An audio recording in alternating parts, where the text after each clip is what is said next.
Hi, everybody. I'm Jeanette Manning, alcoholic. Hi, Jeanette. And I am sober today because of God and sponsorship. My sobriety date is August 28th of 1988. And for that, I literally owe you my life. It was funny when we prayed before the meeting. I have to admit, I go, God, how did he know about that? Because I am so wicked full of myself, I can't see straight sometimes. So thanks for that. I always pray and ask God to use me as an instrument of his mercy, his peace, and of his will. To just speak in me and through me, because I know with that I will be okay. Just having the desire, I don't need much more than else. Everything else comes out of my experience, of course. And sorry I was a bit tardy. I, of course, was in the bathroom on my knees, because that's where I'm more comfortable in prayer. But I love the power of the group and knowing that we're all united, because I'll tell you what, I was as completely disconnected from the human race as you could possibly get. I got to assure you, Rachel, that half the guys in this group did not get here looking this good. And I don't know that because I'm only living here for like 6 weeks. But I promise you, I come from a group of Alcoholics Anonymous where Serious Group Pride. I got sober in Helena, Montana. It's in the book group. And I watched the men come bright, shining, happy. From a distance, they were resembling men. And then as time went on, they really became men. And the same is with the ladies. My sponsor said, if you don't want to be treated like a hooker, don't dress like one. And I, is that how that happens? Which is funny because she's in Milwaukee, Wisconsin right now at a job thing. And second in command, my bestest friend, Teresa, I called her. She's in Minnesota. And I called her, and it's like the neckline, hemline, making sure it's not all, the same line. And being able to be presentable and accountable and responsible in my life, which are words that I can't spell, let alone be able to muster what they mean in my life today. I got to Alcoholics Anonymous through no fault of my own. Now, I got here in, I guess my first meeting was the spring of 1988.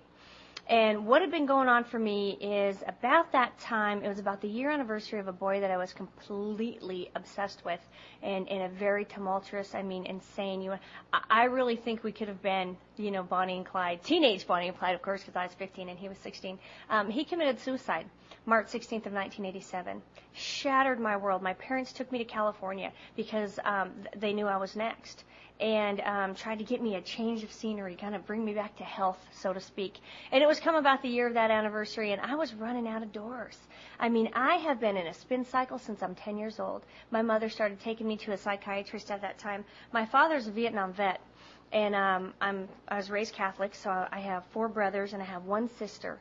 And I have, a sister, brother, myself, and then 3 boys.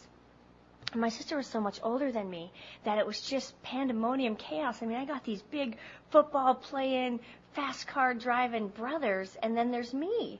And my mom is like so crazy with my dad, they just don't know what to do with me. So they started taking me to the doctor. What is wrong with her? Because I'm at the breakfast table at 8:30 in the morning and I can't breathe in and out. I am ready to punch my little brother because he's crunching his Captain Crunch, and the kid just wants to go to 2nd grade, and I am on edge. I can't stand it anymore. So they're taking me to the doctor and, what is your Monday, Wednesday, Friday, 3:10. I went. And I cannot tell you today with such gratitude that there was not the pharmaceuticals that there are today. I just don't know how else to say it. They did not sedate me. They didn't save me from myself, although I really needed saving from myself. They just smiled and nodded and would, try to give me some potential power positive points for my life of what I could do to be a better person, which I can't muster that. I can't hear that. You're telling me to do something. I don't understand what you're saying come out of your mouth. Don't punch your little brother. What? That doesn't, it just happens. I don't think about it. I just do it. Don't start fires. That would be another place to start. Don't steal cars. I like stealing cars. I'm good at it. And if God wouldn't want me to, he wouldn't give me the know-how, was my big battle cry. So what happened for me is I discovered at a real early age that I was empty and angry inside. And I don't know why. have all the crazy chaos and, all the stuff that, should look like why I should drink. But eureka. I just got to drink. I took a drink, and I am not kidding you. I was John Wayne and Marilyn Monroe. I loved it. It was awesome. It was like the first full deep breath I could finally take. This anvil sitting on my chest my whole life. And, oh, God, get me some. And we got after it. I, unfortunately, was a minor child. And so you got to work a little hard to get that stuff. And if you've had to try to be a drunken babysitter at the age of 12, it doesn't come easy. I kind of had the scroungy, mangy woman down the street that I babysat for because she paid me in a 12-pack. And if she came home at 3:30, I got a quarter bag. And if she was gone until 6 and I did the dishes, she'd pay me $23.50, which we know in 1985 math was 2/5. And I'd pray, oh, God, please don't let her come home till morning. Please don't let her come home till morning, because that's 2/5. And I need 2 for me. And if you have any, you'll share, because I need to be drunk. I was always the kid who was figuring out higher math is not my forte, but I can figure out what, California Cooler, Stroh's, praise God. Do you remember when Stroh's came out in 15 packs? They were thinking. They finally figured it out. And now I remember when my husband was drinking, I'd get 30 packs. And I was like, oh, God, they know, they understand. What is 6? That's waste my time, to this day. And I'll tell you what, I finally have to tell myself a world life-changing event has happened to me. For a very long time, I used to say that, I've never had an umbrella in my drink. I am not a mixing kind of girl. I don't want a pink drink, okay? I am straight up nothing back. I don't have the time, okay, to mix, to blend, to add olives and crap, okay? Skip it. Like John says, to and keep them coming. He is my soul father, in a sense. I went out to dinner the other night and asked, everybody was eating, and I wasn't eating at, 10:30 was after Sherman Foxhall. And I said, you got some skim milk and some strawberries. Could you just blend that up for me, and hold the whatever you put in it to make a margarita? I don't know, because I always drink it straight. And sure enough, it comes with an umbrella. And it occurred to me, you could put your eye out with one of these things, This is like a lethal weapon, because I just have to get it in me fast so I can have freedom and some peace of mind, and you will get off my back and leave me alone, because back up, you're a little closer, invading my personal space. And I walked down the halls of Helena High, possessed by the devil. I just can't think. I really, true to my experience, I'll tell you that drugs play a very important part. I started growing dope before I ever took a drink.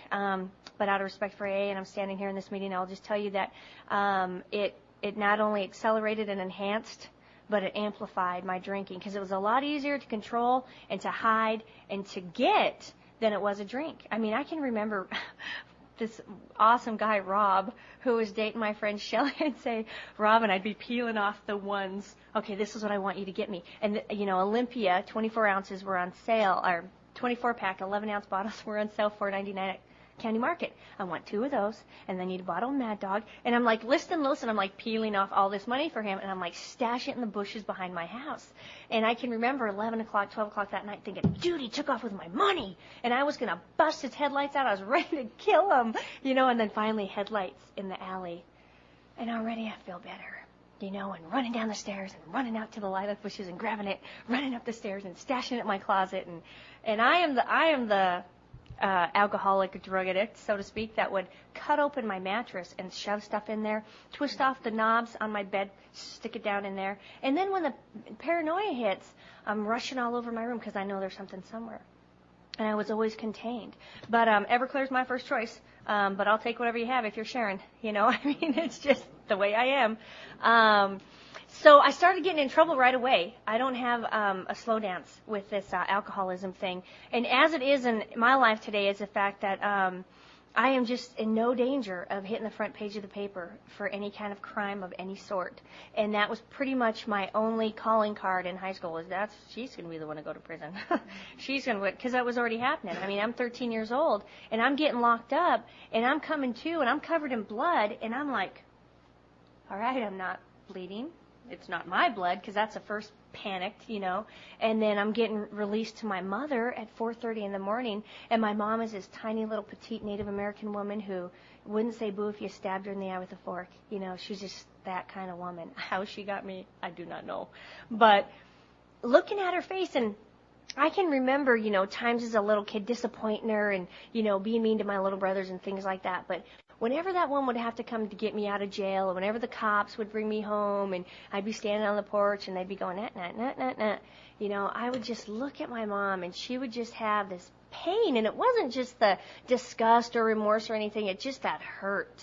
And I saw that look a lot on my mother's face, largely in part due to me and my actions. But it's not enough for me. It's not enough for me to think that I'm breaking my mother's heart, or that she's laying in bed crying, or that she's worrying about me in a ditch. I mean, I have to completely be such a selfish...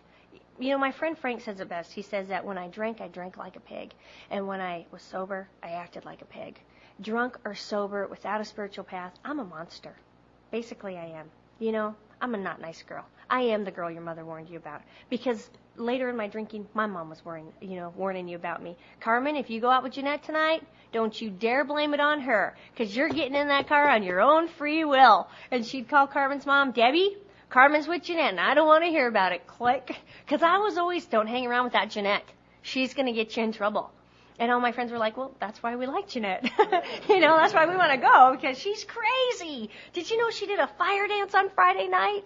Because that was my calling. I would get drunk, climb into the bonfire at the keg, and start dancing.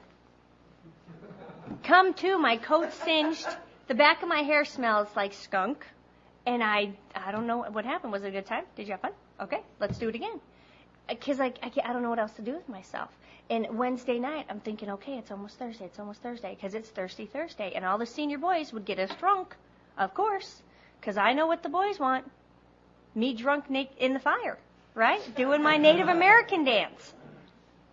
No, they just think, oh my God, this girl's crazy. Someone save her for herself. And that is what, true to my experience, I have to tell you something. I am not a commitment queen.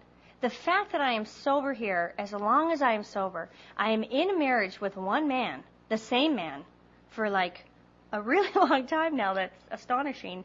And I have the same sponsor for many, many years. Blows my mind. I am not a keep coming back kind of person. I am not. I am the queen of the one night stands, okay? I don't want a commitment. I just want to borrow him. Get over yourself. It's convenient. He's here, I'm here, whatever. All right? He's a big boy. And so that was the thing. And I promise you, your husbands are safe today, and as men, you're safe today, because my husband is safe today.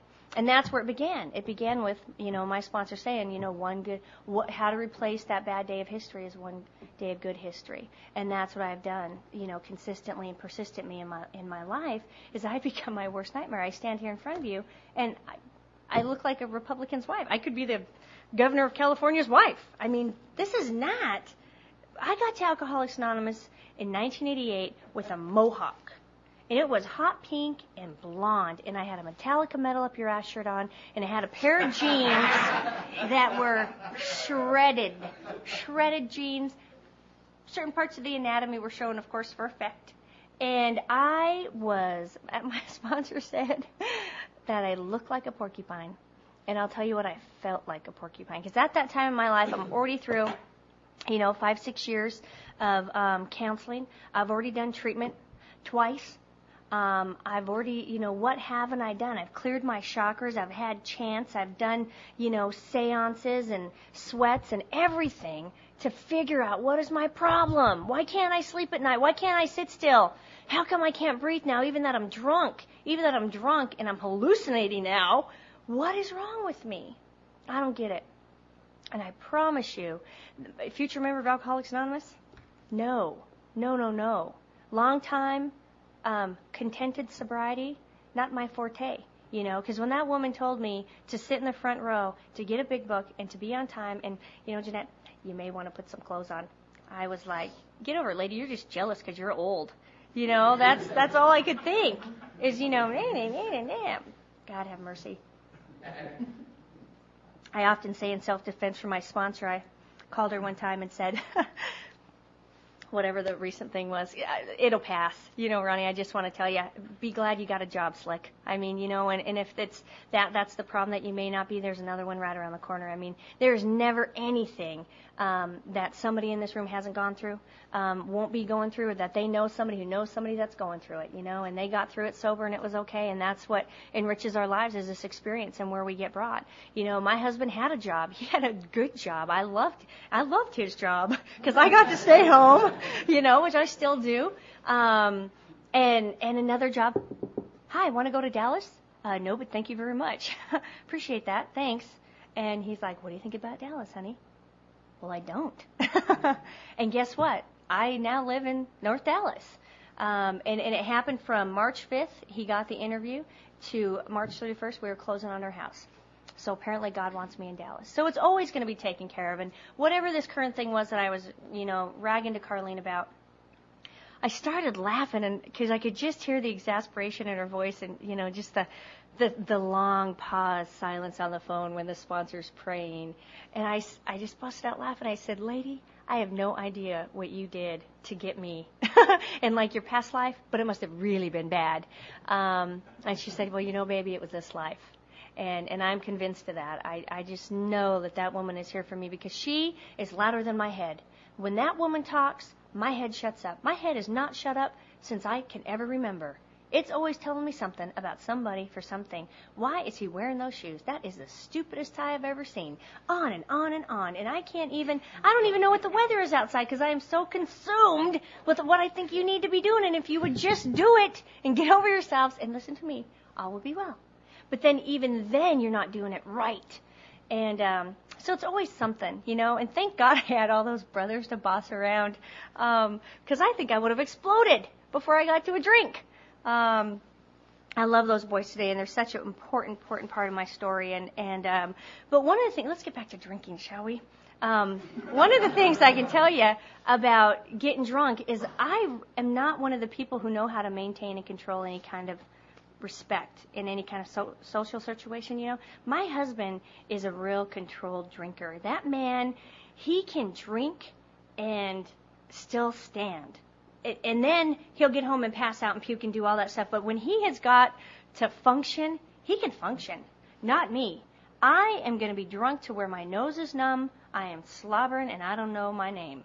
And there's just no two ways about it. It's the only way I know how to do. I don't know how to do social light drinking or wine tasting or anything. It has just always been to get drunk. Is there any other way? And that concerned me at an early age, because, maybe, Jeanette, you just don't want to drink that much. Or maybe you don't want to drink just Everclear. Try some Everclear and hot chocolate, maybe. All the things, it's not that bad in the ice. I'm from Montana, so it's a skiing kind of thing. You still puke bright red. It doesn't matter what color it is going in. It's how it's coming out. Because I'm going to puke. That's what happens when you poison your body. You puke and then you drink more. And I can remember many times crawling up the side of the mountain. We'd always go drink on the Elkhorn Mountains or Strawberry Mountain or something. And being able to see the bonfire and just, my hair was jacked up. I did the metal thing, of course. Jacked up hair, black eyeliner, and got into the, shout at the devil. And I did, and I can remember my mother saying to me, God have mercy, July of 1987, what was happening, she said, what is wrong with you? Finally she can't take it anymore. What is your problem? They don't know what to do with me anymore. And I screamed at her, I'm evil! Because God, that's how I felt. And nothing can put this fire out anymore, and I'm going crazy. So guess what I did? I started worshiping the devil. Made sense to me. Take your God and go to you-know-where with him. I'm not interested in that. And I began to do that, and it was I always thought it was a very dark part of my story.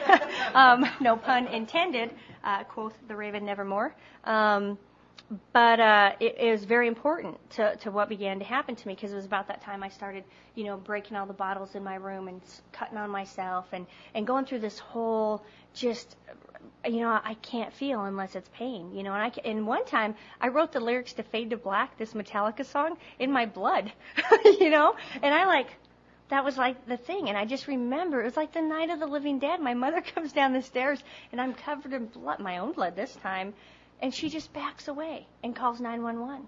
I mean, what else do you do when you have a psychotic teenage drunken freak in your house? Save my other children. That's what you do. And that's what she did. And I'm grateful for that. So I like the psychiatric unit. It's one of my favorite places to go because they have vanilla extract, banana, and rum and almond extract in there. And I'm a service person. I'm service-oriented. I'm altruistic in my nature. And so I'm going to bake cookies for y'all. And they cannot figure out down in the kitchen what in the hell's happening to all the banana extract. You know, they just can't because I'm drinking it. I'm drinking anything. I'm drinking rubbing alcohol. I am locked up on ward. Anything. I'm not thinking about taking the curtains off the hanger yet and hanging myself. Because if I can get a drink, I'm going to get through this. I'll be all right. Just let me drink. You don't understand. If you just let me drink, I'll be okay. You just don't understand. And finally, about that time, like I said, I stole cars for a living and fought professionally, fought Ford trucks and cops and whoever would want to fight me. And ended up in treatment the second time out in Tacoma, Washington. And this time my parents shipped me out of state, and that concerned me. I thought, are they going to let me come home? You know, that's when, and it was a 28-day treatment center, and I remember him saying, you must complete the first 5 steps of recovery in order to get out of this treatment center. And I'm like, okay, right on. And then I start reading them their steps, and I'm going, that's not happening. That's never happening. You know, I'm just never going to do that. And 56 days later, I left that 28-day program, and I didn't do that inventory, and I didn't do that 5th step. I sat in front of a counselor who brought in a kind priest for me, and we sat there. So, how about those Mariners? And we sat there. I thought, you know, really, there's nothing I can tell you. I just drink. I really like to drink. It's okay. It's a family disease. I'm here for my dad. Incidentally, my father got sober when I was in treatment the second time, and as did my brother. My older brother got sober as well. So I came out of treatment into this pocket of support and network and concern and, you know, rally, rally, rally, rah, rah, rah. You know, just don't let Jeanette blow up today. You know, because that was my parents. I was like Old Faithful, only untimed. You know, I just was going off at any moment. And I don't know how to quiet that. It's like, I used to tell my sponsor it's the nature of the beast to bitch, okay? That's just it. I don't know any other way. I don't know how to criticize. I don't know how to not do all of those things, or not criticize, I should say. And so I got out of treatment, and my brother and my dad were sober, and they were going to the Alano Club, and they were members, and they were like playing that game you play, Parcheesi or Pinochle or something. And my dad's like a member at this thing, and he's got his name on a cup, and then he's serving at district, and he's really getting involved, and you're overreacting. Come on now. It's all better now. Let's just hang out and go down to Rosa's, grab us some Cuervo. What's going on? They were kind of in this for the long haul, and I got very concerned. I thought, this isn't good. Houston, we have a problem, because I've been drinking with my father since I'm 13 years old. I'm his driver. I learned how to drive drunk in a stolen car, right? So I can navigate drunk. I know how to drive. And my mom starts going to these Al-Anon meetings. And then, I think that part in Beauty and the Beast, first they start thinking and making decisions when Gaston's going on and on about Belle. And that's what happened. My mother became a sort of mom. And she started doing what she called tough love. Clean your room! And she'd slam the door. And I'd be like, oh, my God. I have to really clean my room now? And what happened is I stumbled into a woman named Anne. And Anne, I'll preface this a bit, Anne came into the alternative school where I was at, because I had already been kicked out of Helena High, and Capitol High asked me, please don't come back. So I ended up down in alternative, shotgun and beers at noon. I loved it. It was 9:20. We were in the bathroom. It was just my kind of people. And Anne came in there as a result of her 9th step. She came in to talk to the principal and to our insight class. I've been in a chemical awareness class since I was in the 6th grade. I wonder why. I could have taught that class. And Anne came in and told her story, and I thought, I know you. That was my sister's friend. She had a baby, and she got a DUI. Now, that lady, she's a drunk. That's not me. I have no stretch marks. And you already know, I know how to drive drunk. But I couldn't believe what she was talking about, and I couldn't believe that I actually heard. And she said to me, would you like to go to a meeting? My own parents weren't inviting me to dinner. And I was like, sure. So I was swaying on the porch when she came. Couple tall boys, Tylenol 3. I'm ready for your meeting. Let's go. And she took me to a meeting. And I sat there, and to this day I can tell you who read, what was said, all of it. But I cannot describe to you what happened to me there. It was like some kind of terror like I've never known. Because if this sober thing really if you're serious about really being sober, like really, you're not doing anything. Speed, weed, coke, smoke, Tuinal, sucking huffing gas, nothing. You're not doing anything. I'm concerned about that because I have to be doing something. Rubber cement, aerosol, anything. They were serious. I think they were a little serious. Anything that affects us from the neck up. Well, chocolate? I mean, come on. You people are overreacting. You need to get a hobby.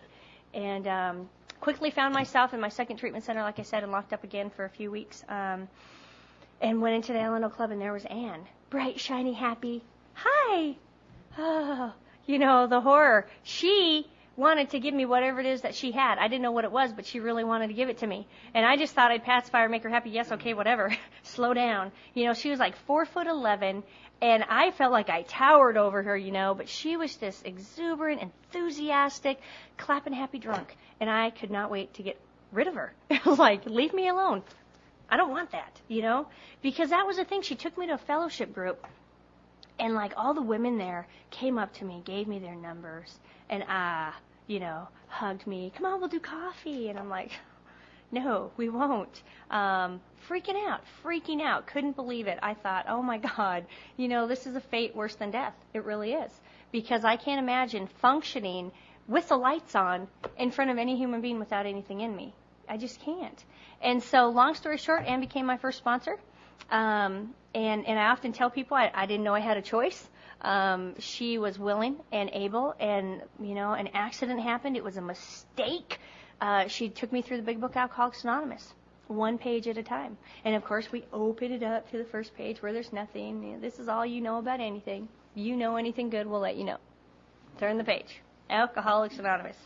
Turn the page. And it was mundane. I really felt like I was in a wind tunnel, and like she was throwing stuff at me, and a couple things would hit, be on time, put some clothes on, God, I don't know I didn't know she was saving my life. I had no idea she was about to explain to me the mystery of why it is once I have a drink, I have to have a drunk. Why is it that once I ingest something into my body, it causes a chain of reaction, systematic in its process, that it is impossible for me to stop or control the amount I'm going to drink, where I'm going to go, or what is going to happen? Because I am having an adverse reaction to that. It's known as an allergy.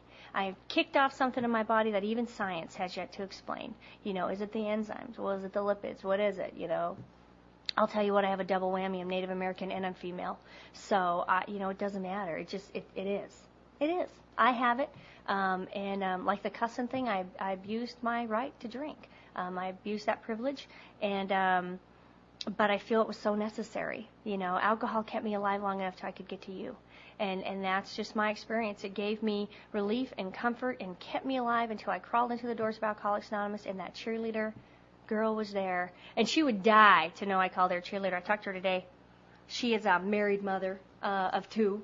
And to a grand chap in AA, and they are fine people, and I call her every year on her birthday, her belly button and her sobriety, and thank her for saving my life, because she explained to me, or rather, the beauty of alcoholism. This is what's wrong with you, kid. Finally, I had a name for it. Finally, I knew. Thank God. And she seemed to know what to do with me. My mom would write her like $65 checks. I want to talk about conferences. She would write a check to Anne. I didn't even get the check. And she'd be like, okay, we're going to the spring roundup in Great Falls. I'll have her back Sunday at 6. And then she'd bring me home. I'd get home at 4. She'd say, do your laundry, do the dishes for your mom. I'll pick you up at 7:30 for the meeting. Oh, great. Can't wait. And then it was the next thing. Well, it's the attitude of gratitude and $35 for gas, and here's money for food. My mom just basically threw me at her and said, do something with her. And they did. They told me where to be, when to be there, and what to be wearing when I got there. And I listened. And that is the thing I know about desperation, is that I was in so much pain that even dying didn't seem hopeful anymore. You just know that you're not going to get to die. I overdosed on 102 bare aspirin and a bottle of bourbon. And you know what? I just had black things coming out of my body thanks to the charcoal, and pipes up my nose and down my throat, and everything poked, and having the kind doctor, just have tears in his eyes and not understand why this 15-year-old girl would want to die, and that, that good man. Had he just known. Buddy, give me the hot pink ones, okay? Valium, Seconal, Darvocet, you got anything? I'm your gal. Just give me something and leave me alone and I will be okay. And, I am amazed today that I don't do anything. I really don't. I don't even eat sugar. And that is that is by force. That's definitely not by choice. Again, anything to excess. And I remember that woman walking me through my 4-step and giving me the directions, and all the little miracles that began to happen that, we did marathon meetings on Christmas, and the next thing you knew it was Easter and they were having some big cookout potluck thing, bring something other than a bag of chips, and I learned how to be responsible. And then pretty soon I got a job. I was the girl who got to bring the books into the meeting. I had to carry one of each, the AA Comes of Age, Dr. Bob and the Good Old Timers, each one of those books into my home group, set them right in front of the podium, and all the little prices were in them with the AA hotline number, and that was my job. That's what I did. And I lost that job. I'm 17 years old. I'm hell on wheels. I forget, they're in my trunk. And, shoot, Amanda drove, and I get it. And then finally they'd say, Kurt, do you want to get the books from Jeanette? I'm unemployed. Well, I guess I'm washing cups. And I washed a lot of cups. I've been promoted and demoted in AA, and I have consistently been employed. I've never not had a job in Alcoholics Anonymous, and which is why it's so important to have a home group and to have a home and have somewhere I'm accountable and they're dependent on me. But most importantly, that I have earned that right, and I have garnered the privilege. I have served at district area. I've had an amazing life here that I got to grow up and be a human being. That these little brothers, I started making amends to them. Let's see, I got sober when I was 16, and they were 11 and 7. And so when they were about 5 and 9, I was in a detention center in Helena, because I'm always running away, stealing cars, getting in trouble. So, that the state comes and says, well, we'll take your freedom since you were demonstrating, the ability to not utilize your freedom. And so I've been, wrapped up in the Department of Corrections since I was probably 11 years old. And never saw my mom bring home a strange guy from the bar. Never saw my mom, bagging anything on the coffee table. It was just inherent. It just was, second nature. Genetic misfiring. I don't know. It's just what I know how to do. And those little boys were so concerned in the spring of 1985 that the Easter Bunny was not going to know where I was at, that they talked my mom into bringing my Easter basket to me, and it was this gaudy yellow, molded paper, the peeps and the bunny and the ribbons, everything was yellow, yellow, yellow. And my mother, of course, had a restraining order against her, so she couldn't come, as if, God, that woman needed to be protected from me. And they came walking up, and I remember Brucey had little silver caps on his teeth, and Arnold had no front teeth, and they come walking up there, and the house parent said, Jeanette, your little brothers are here, and I come to the door and just ran a slew of vulgarities at them. I sooner should have spit on them, because I would have caused less harm. And forgot about that. Did my inventory in Alcoholics Anonymous. I don't get sober till 3 years later. You know that? That destroy a child, break their little heart, and I'm drunk and oblivious for the next 3 years, 3.5 years, as a matter of fact. And I'm driving down Euclid Avenue, and happy, fat, and healthy, about 5 years sober, and Brucey's with me, and now Brucey is not, 5 years old. He is 15 years old, and playing I think it was middle linebacker then for Helena High, sophomore year. And we went driving by that group home, that detention center, and he said, do you remember that yellow Easter basket? Man, I am sucking wind. I feel like someone has just ripped my spine right out of my body, and I'm gripping the steering wheel of my truck, and I'm like, I'm going to crash, I'm going to die, I'm going to go to hell, I'm not going to be able to stay sober. And I said, this harm is going to mentioned by me, because that is what I have been taught to do. If someone brings up a harm, I say, because I didn't make a direct verbal amends to them because they were young. I started going to flag football games, track events. I started being at school plays. I started being the big sister. And we're talking front line. I'm not like, some speakers who are pacing on the sidelines and hating every minute of it. Dude, I was in the box. I'm on the field throwing plays, okay? I'm like, we're running a 3-2 defense here. I loved being their sister. It was my greatest honor. And to this day, the best good joy that I've had next to being a parent was repairing something in those boys' lives. And I didn't do it right. It's not going to work. I'm going to drink. And so I just said to him, do you need to tell me how my actions have affected you? What can I do to set that matter straight? And I really regret that is gone and mentioned by me. And I had no right to do that. I mean, I'm just, blah, blah, blah. And he gripped, I could see the little whites of his fingernails, and he had like a mouthful of dirt, and he said it sucked. And my sponsor had just broke her leg skiing, like her ankle or something, so I took Brucey home and race across town to Carlene's house, and I'll never forget it. She was on this king bed, and I go pouncing on the bed. Man, you think I'm dramatic now. You should have seen me then. Her leg goes flying up, coming back down, and I'm on the bed, a puddle. I'm going to die. I screwed up. It's not going to work. Oh, my God. And I'm crying, and I'm crying. And she said, because she's a cradle Catholic, too, she goes, well, it's March. Get him a yellow Easter basket. Lame. Oh, my God, woman, can you think of nothing? Like, chop off my left arm, an offering. I mean, come on. Something with a little flair, okay? That's not going to work. And I get goosebumps on my body today because I said to her, it's not going to work. You don't understand. Now, that woman has had my life in her hands, okay? I don't know of anywhere else to go, really. And I'm like, yes, ma'am. Screaming obscenities the whole while in my head. And I went and did what I was told. Got a yellow Easter basket, some yellow grass, yellow peeps, M&Ms. Here you go. Okay? This is pathetic. Okay, well, it was nice being sober. Thanks. Bye-bye. And then the next year, I had to do the same thing. And then the next year. And then I have a kid. And Connor doesn't believe in the Easter Bunny. He knows we're the Easter Bunny. And I'm doing it. And then I had to move to Seattle. And I'm like, I called my mom one Friday night and said, Mom, I can't find any yellow Easter grass. Oh, my God. So I'm going to, get yellow construction paper. And she's like, Jeanette, they know. They know. It'll be okay. Just show up with it. So I did that. Then I got smart. Then I started making these Easter baskets, 3 months out, just getting everything ready. And so I would often tell people, if you have no yellow Easter grass, it's because I have all of it. And I really do. I have a Rubbermaid tote. I have an 18-gallon Rubbermaid tote filled with yellow Easter grass. And nobody in my family messes with that Rubbermaid tote. They know. The grass stays. Every move, my God forbid, my poor husband, he knows, oh, this one's going. And the movers pick it up. It's really light. I'm like, just mark it fragile. If you lose that box, you're dead. And I'm really getting into this. I'm grooving on this. This is great. And the whole time, showing up and doing my deal in AA and having babies and making mistakes and getting jobs and changing jobs and all of it, going to college, all of it. It's happening.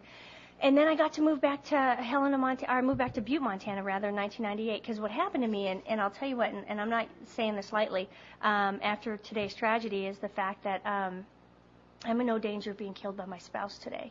I'm really not. And for a really long time I was. And if you know my husband, you'll understand, because I've been married to two men, a drunk man and a sober man. I like the last one best, and it is my first husband and my last husband. Won't be doing this again. I already have sponsorial permission. If this happens again, I even get near a guy, I'm done. This has worn it out. This has been where I was in a relationship with this man for 7 years. He was drunk. Did I tell you he was a newcomer? See, if you don't make your amends and do what your sponsor tells you to do, guess what? You get pregnant. That's what happened to me. So this guy and I build a family and have a kid, and he joins the military. Oh, is that too close to home? Sorry. You're in the right place. So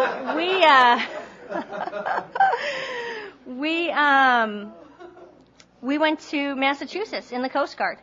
And I sponsored about 36 women out there. And I started a conference, and that's where I got to participate at the district level and area. And sponsored a bucket full of women. I didn't know what else to do because I was going crazy because that man was dying right in front of me. And we're in bed one night, and he says to me, we are on a military installation, mind you. He says, I need a chipper shredder. I went, you need a hole in your head. These are the government's trees. Because we're sitting, earlier that evening, we're looking at the trees. We're talking about, God, if that limb was gone, that'd be kind of cool. He's like, I need a chipper shredder. I'm like, Jason, you're talking out. Knock it off, because he's about 15 beers into it. And just go to bed. And he passed out and puked for many years. And I was a good and faithful wife, and I cleaned it up. and I made sure that it was cold porcelain, and I made sure that his clothes were pressed and ironed, and he was sharp and ready for work, because I didn't want to go to prison. And I'm not raising men. Sorry, watched my mom do that. Not interested, buddy. This is your job. And he was a good man and a good father and a fabulous provider. So I stayed. My sponsor would say to me, pray, for that time when you know that, are you strong enough to leave? Are you strong enough to leave? And I would pray that, am I strong enough to leave? Because I just couldn't stay anymore. And Jason, a few months later, said to me, it was the middle of April of 1998, he said, you know what? Did you hear about that guy in Florida who killed his wife and got off? And I said, no. He said, yeah, he killed her, and then he froze her, and he put her in a chipper shredder and shot her out over a swamp. And man, my blood went cold because he was blacked out telling me about his chipper shredder. He's pricing chipper shredders. As a matter of fact, that boy was getting ready to order a book, How to Kill Your Spouse and Get Away with It. And I knew the end was near. And I'm like, I think you need to relad from the United States Coast Guard. And we're going to Montana because when it hits the fan, I can do prison in Montana because it's going to be a mercy killing. And that's it. I'm just going to put him out of his misery if he doesn't get me first. And got to Montana in July 1988. And that prayer turned into, I'm not strong enough to stay. And I finally got to leave. And I bolted. Sayonara, sucker. Have at it. Knock it out of the park, baby. Whatever you got to do. Drink some more. By this time, I'm buying 2 30-packs at a time, and I'm just like, put it away. I don't know of any other way to get it done, but drink. And if you live, we will get you. That's all I know. And I did what I was told to do. I was in my home group, 68 miles away, one way, every Thursday night. I met with my sponsor every Wednesday night. I was back and forth to Helena. I mean, I was wearing tires out.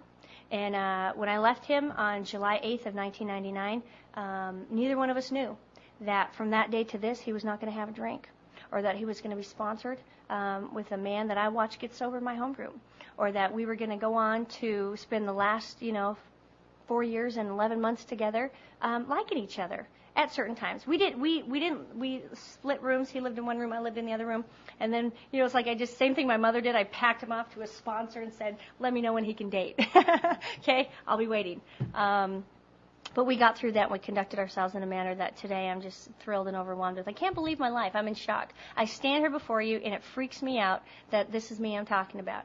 Because I am the girl who, when I was 14 years old, my mother was running for my father again because he was very abusive, and we were living in a GMC Yukon at the I-15 rest stop, driving back and forth from Cascade to Belt, hiding from this man, and cooking at the rest area.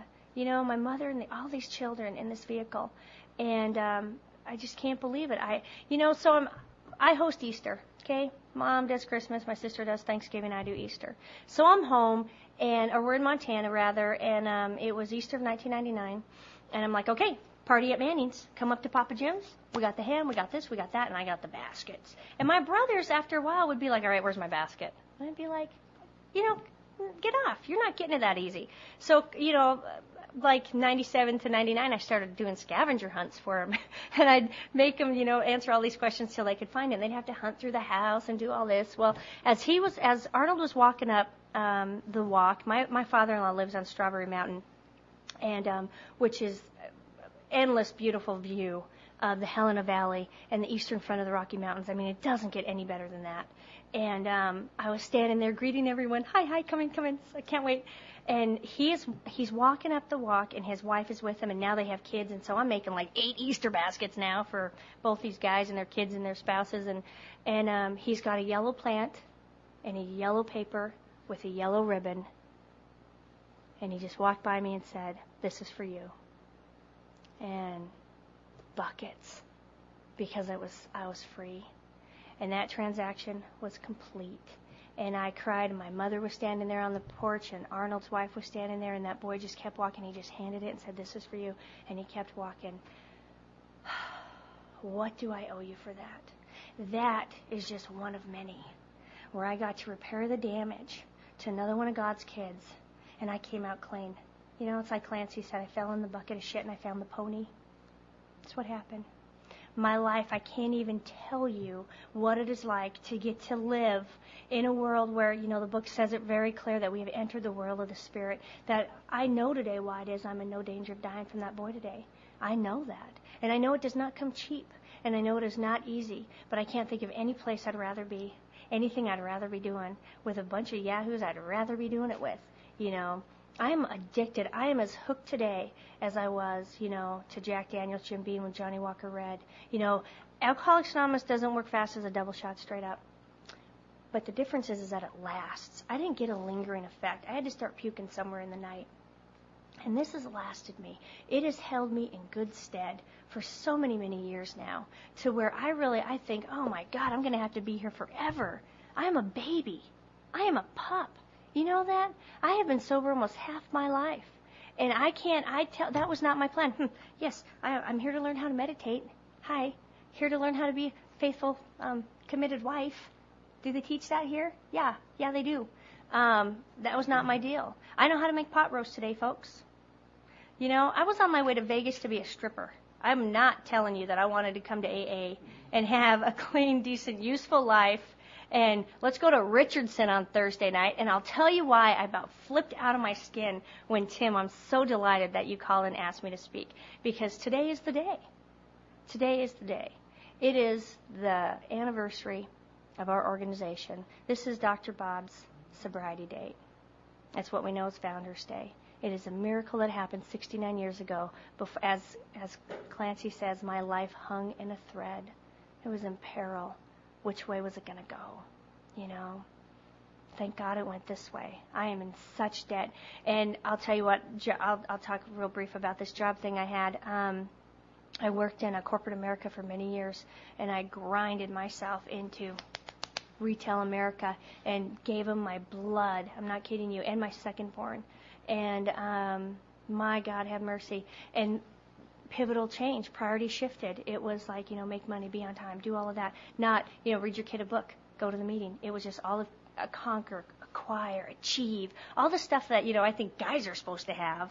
Well, guess what? I'm wired that way too. And my sponsor assures me it's my disease, that I'm just not satisfied, like Mike said, so perfectly with anything. There's not enough of anything. And even ever if there was, I'd be pissed off that you have some too. And I'd want yours, So long story short, a week before Christmas 1998, I lost my job. I was 10 years sober and I got canned. And the lawsuit ended in my favor, of course. But, my God. And get a job, Jeanette, get a job. And I'm like, oh, my God. So I'm at job service. I'm answering ads in the paper. I'm going to go to McDonald's, all right? I'm going to do it.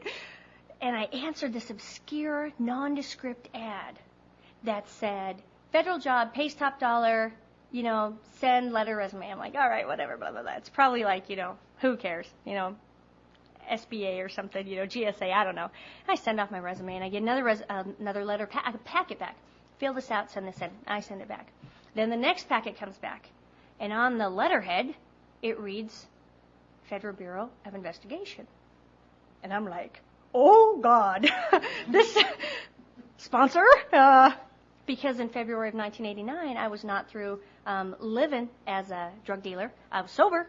And the FBI in Helen, Montana, the 9th District Court, kicked down my door when I was 5.5 months sober because of my behavior and my actions. And my father's, of course. And so, long story short, I went through it. I filled out all the paperwork. I did all the stuff. I went to all the tests. I got the stuff on me and did all of it. And guess what? They hired me.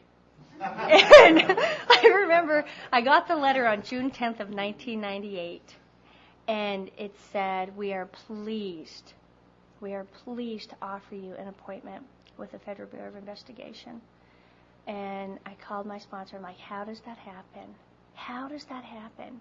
And I'll tell you that through some budget cuts, I didn't officially ever get to punch in. What I did instead is I got to go to college. And that is what propelled me into getting an education, is because I thought, I don't want an entry-level, security analyst. Dude, I want to, be flashing a badge.